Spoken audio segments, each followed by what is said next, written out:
Don't you think it's a bit odd? Yosuke asked, sitting in his chair as Asagiri continued to stick Monoma with needles. It's been days, and the boy hasn't fought back against you every time you force this copy kid to copy one for all. I have noticed, Asagiri stated, but I really don't have time to focus on the boy right now. The longest this copy quirk keeps its copy of one for all is about 2 days maximum. Each time it runs out, we have Monoma-kun here copy it again. However, it is odd. Izuku Midoriya seems to be willingly allowing his quirk to be copied. You've been keeping an eye on him, yes? Why, yay, but it's kinda hard to see him. I can't let him see me like you said, so it's hard to check in on him. Usually he's just sitting on the bed or the floor. I've seen him hit the glass barrier a few times, but it never works. Yosuke said. This was throwing him off. Asagiri had always been such an eccentric person. However, right now, she had nothing but focus in her eyes. Was one for all this important? He's trying to use his quirk, Asagiri said simply. But the boy doesn't even believe he has one. You can't use a quirk if you don't believe. Using an emitter quirk such as his is different than a mutant or transformation. You don't feel it as a part of your outer body. It's a mental state, you have to feel it inside of you. If he doesn't feel it, he can't use it.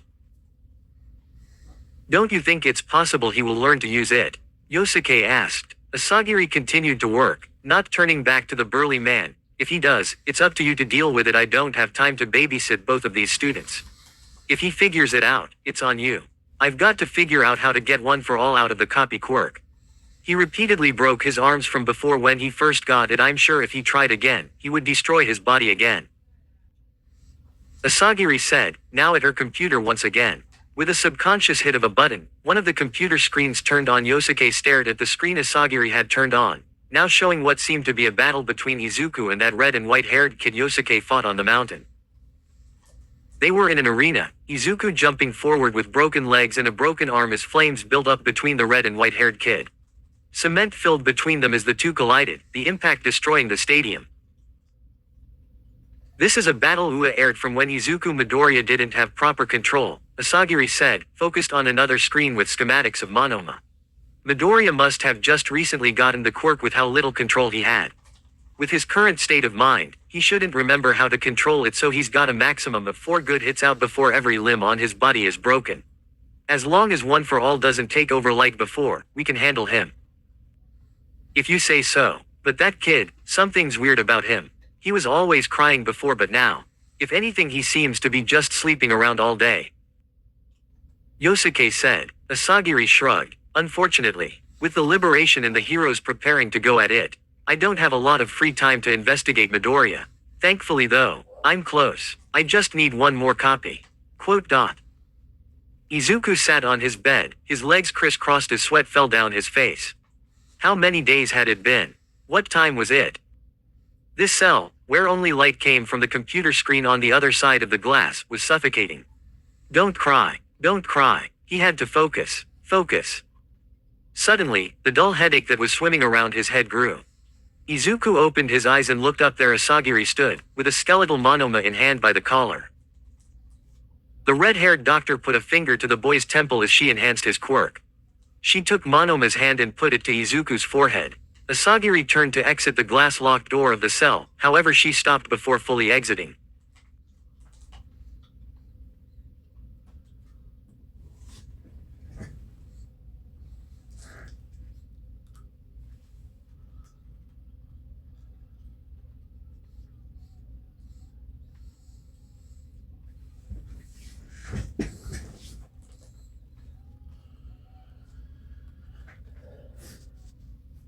Exiting, not gonna say anything, Asagiri asked a tired-looking Izuku.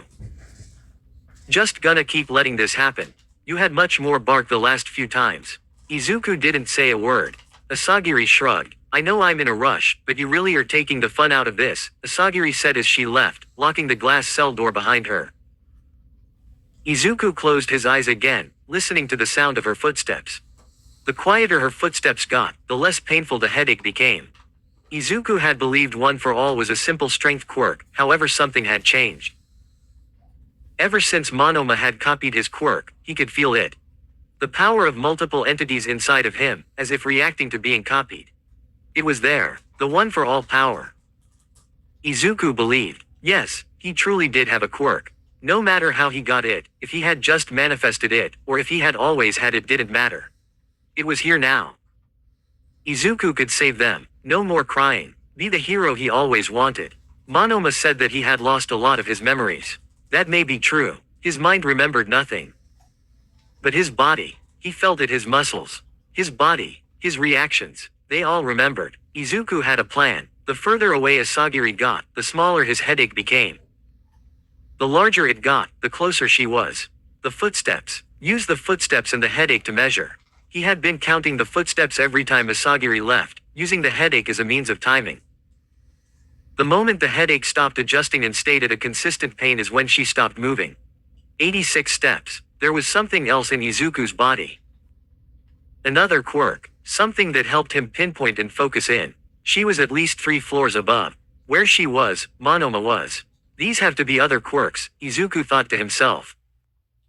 These go beyond regular senses. I don't fully understand it, but I can use them. Listen to my body. Listen to my body. Izuku took a deep breath. As he inhaled, he felt the power of One for All coursing through him.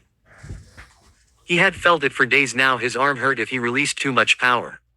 If he thought too hard, his body lost control. He had to stop thinking. He had to let his body react naturally to the quirk. He knew where they were. He knew where Monoma was. He just needed a distraction. He only had one chance. Something, anything. As if the gods had responded to Izuku's request, a loud booming sound could be heard from a distance away. The facility shook, knocking Izuku out of bed and onto the floor. Izuku scrambled to his feet, desperately looking around. The sound of multiple other explosions went off. Izuku gave a shaky smile. That sounded all too familiar. Was he really here? Whether it was truly him or not, this was it, Izuku's chance. Izuku took the biggest breath he could, closing his eyes and facing the glass. He hadn't fully relied on his body yet, but this chance wasn't going to come again. The room shook again. More explosion sounds and other forms of destruction could be heard above him. No, don't focus on it, focus on this. Izuku got into a stance with his eyes still closed. Let the quirk in the body guide. Izuku felt the quirk charge up. It was now or never. Izuku smiled. This was kinda like All Might, wasn't it? Was he really going to copy his idol and say the thing? Of course he was. Detroit SMAAAAASH. The glass shattered as forces of winds came gushing out of the cell. Izuku's arm seared with pain. He used his free arm to grip his other one. It hurt. It hurt like hell. But it wasn't broken. Izuku was free. Suddenly, alarms started going off, computer screens flashing red. Was that due to his escape? Or was it from whatever destruction was happening above? More explosions went off as Izuku watched dust fall from the roof. No time to think about it, his head was searing again. Was Asagiri on the move? He had to leave. Now, one for all. Let's go. Izuku shouted as he started running through the hallways. With the guess of where Asagiri was, Izuku raced up the steps with his newfound quirk activated. He's somewhere around here, Izuku thought, looking quickly through every door as green energy coursed around him. His body ached, his head was splitting. Is this what having a quirk feels like? Or was he having trouble controlling One for All? Well, this was his first time technically using it. Izuku continued to race down the hall before entering a heavily damaged room. It was similar to the cell room he was in, with tubes and computers filling the room. This time, however, a massive gaping hole happened to be in the wall, wires and computer screens busted and everywhere. Heavy rain and mist were flying into the room from the damaged hole. Is this where the first explosion was? Izuku looked around to see Monoma, once again with needles connected to him, inside of a horizontal tube next to the computers.